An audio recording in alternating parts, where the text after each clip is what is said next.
The rise of the Naboo politician Sheev Palpatine to the rank of Supreme Chancellor had led to the start of a war between the Republic and the Confederacy of Independent systems.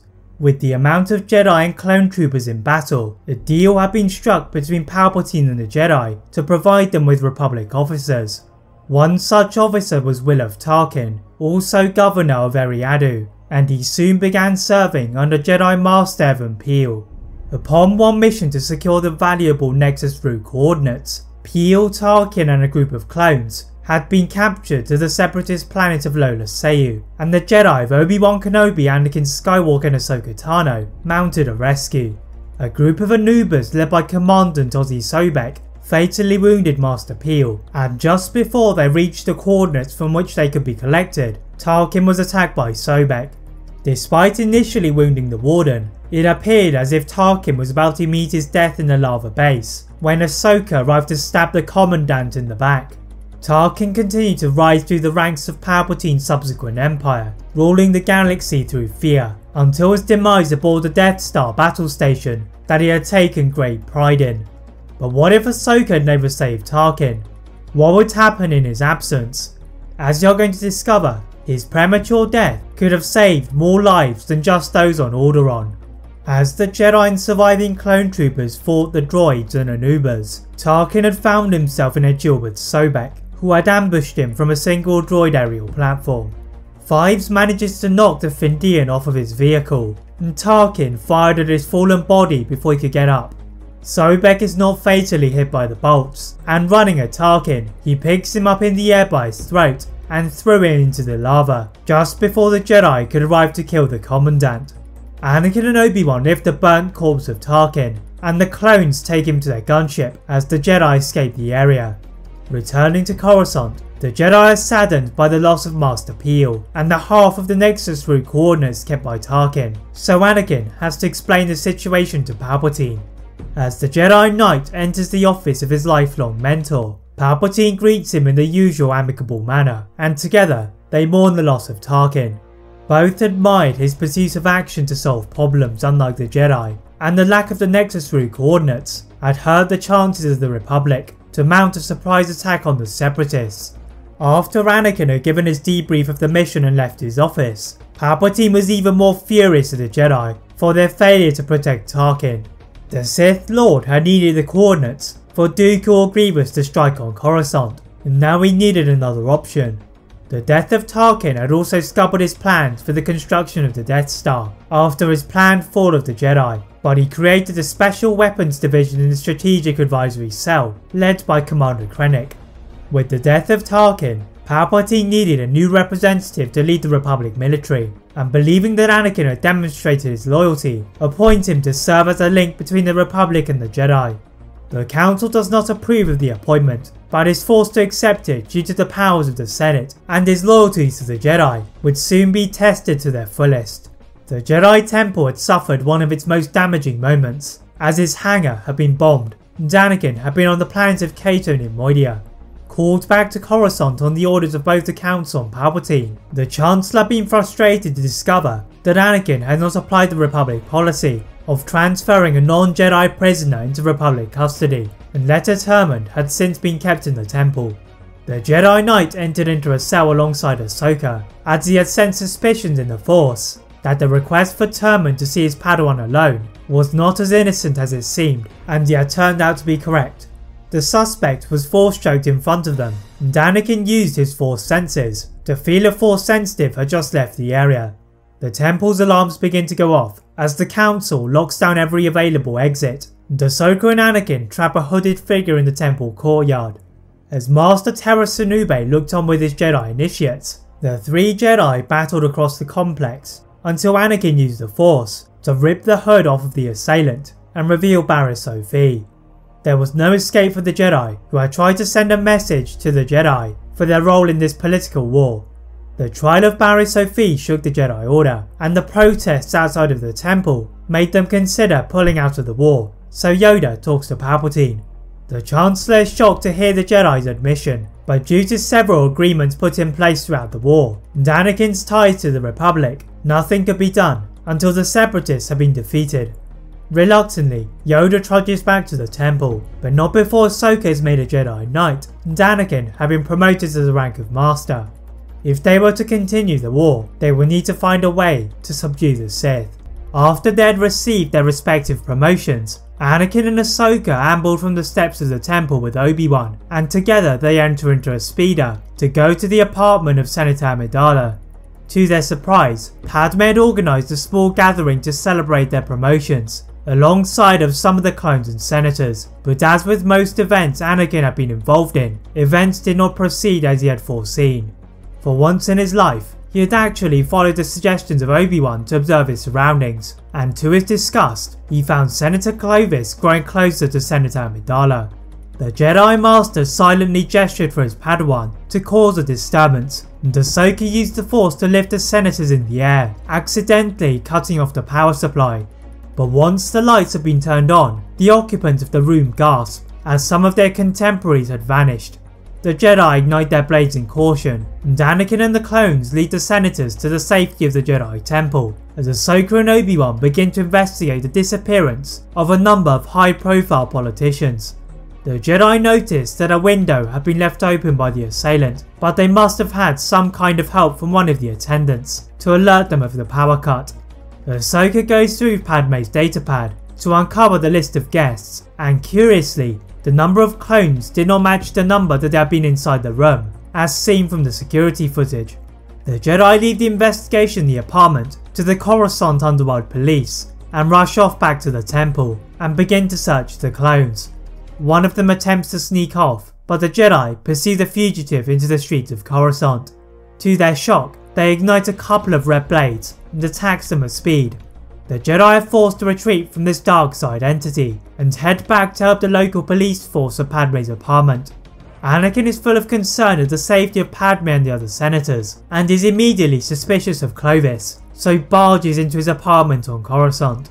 Anakin's instincts had been correct again, as the senator had been talking to Dooku, and he used the Force to crush the holotable in front of him, then lift the traitor into the air. Clovis pleads with Anakin to let him explain the situation, and the voice of his master from behind him encourages him to drop him to the floor.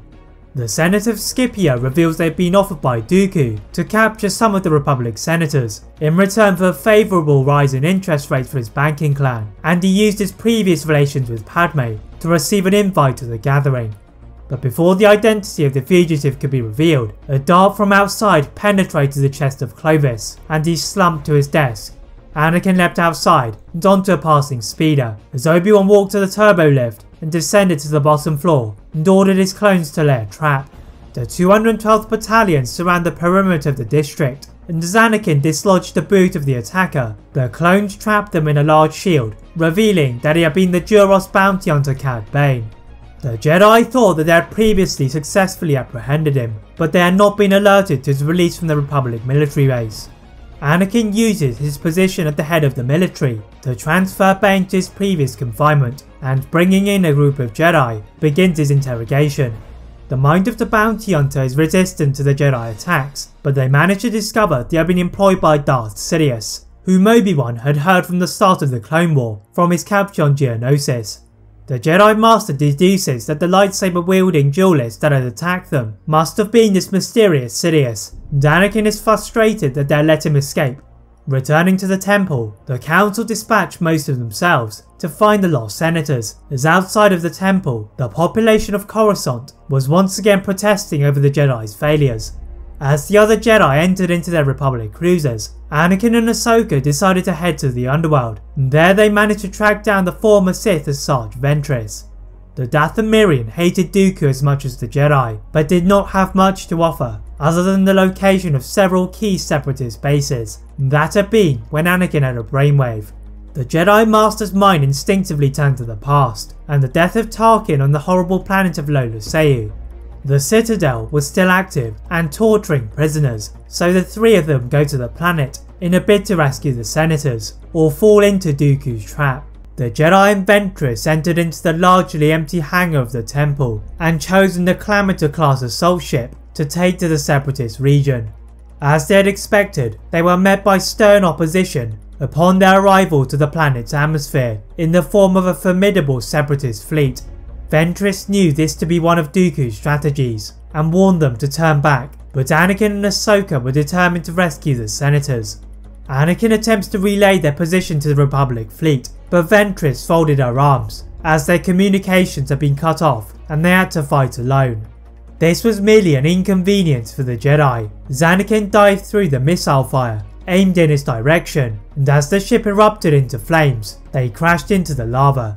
Before they burned, they leapt out of the inferno and ignited their blades, as they were met by droids and Anoobas.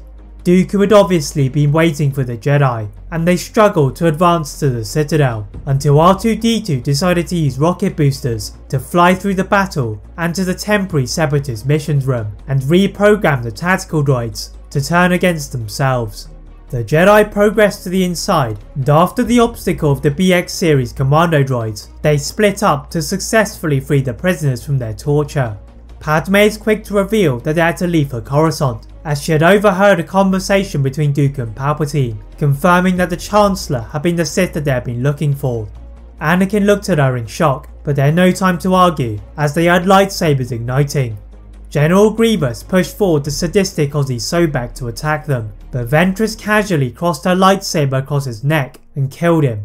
Grievous mocked the Night Sister for stooping to the level of the Jedi, but Anakin ignored him and lunged at his 4 blades.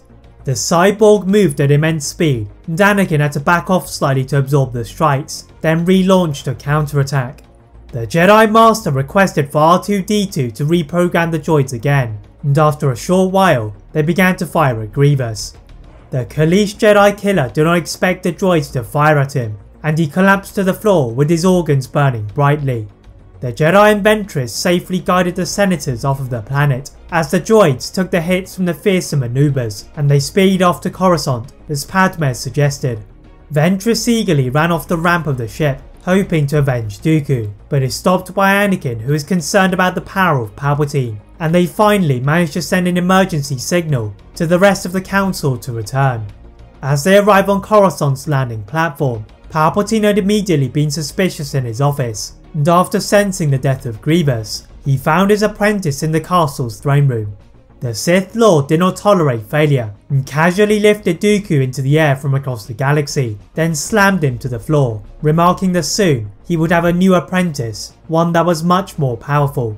Turning to his door, he had been about to execute Order 66, but he had been interrupted by a group of Jedi Masters and Ventress. Palpatine knew he had been exposed, and displayed the hologram of the corpse of Dooku in a show of his power, but the Jedi were not deterred. Igniting their blades, Palpatine fired a spread of lightning across the room, and the ceiling then floor began to crack. The Jedi cushioned their fall onto the floor of the Senate building, and back off into the street, where Windu organises the attacks into groups. Palpatine let out a demonic roar, and in an extraordinary feat of the Force, pulled several buildings down to the Jedi, but Anakin's group managed to avoid the debris to allow the Jedi Master to strike the old Chancellor to his knees. Palpatine told Anakin that if he were to kill him, he would be taking his place at his side and also be committing treason. As he briefly hesitated, the Chancellor gasped as a blaster bolt entered into his back. Padme had returned from her apartment and killed the Chancellor responsible for her capture, and the Jedi breathed in relief. The senators gathered around Anakin to protect him from the Senate security force, but the Jedi Master still put on trial for the death of Palpatine. The evidence is overwhelming, as it had been shown that Palpatine had been corrupting the Republic's finances and manipulating senators to his personal cause.